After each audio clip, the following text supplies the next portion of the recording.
आज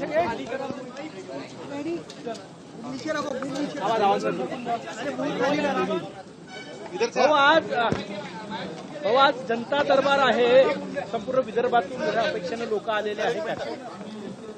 असं आहे की मी महिन्यातनं एकदा जनता भेटीचा कार्यक्रम नागपूरमध्ये करतो. मागच्याही महिन्यात मी केला होता, याही महिन्यात केलेला आहे. या निमित्ताने लोकांच्या तक्रारी जमा होतात. केवळ तक्रारी घेऊन आम्ही थांबत नाही, तर त्या विभागाला त्या पाठवतो, त्याचा पाठपुरावा करतो.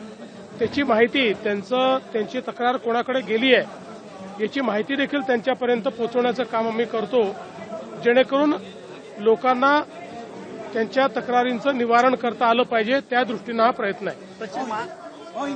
प्रचंड मोठा रिस्पॉन्स सगळे 7 पासून रांगेत लागू नये लोक.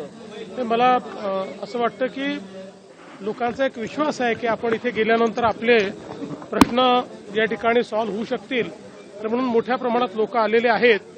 मी आता लोकांना भेटणार आहे आणि त्यांचे प्रश्न सोडवणार. केंद्र सरकारने जगभरातील देशांमध्ये भारताची भूमिका पाकिस्तानसोबतच्या संघर्षाबद्दल सांगण्यासाठी शिष्टमंडळ पाठवण्याचा निर्णय घेतला. ही अतिशय चांगली गोष्ट आहे, कारण खरी न्यूज लोकांपर्यंत आणि विशेषतः विविध देशांमध्ये पोहोचली पाहिजे.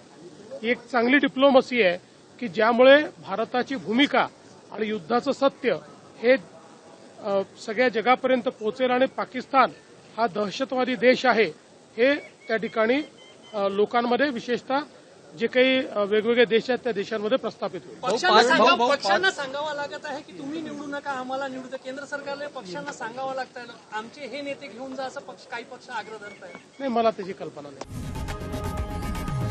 लोकशाही मराठी ऐका, पहा, जागरूक रहा.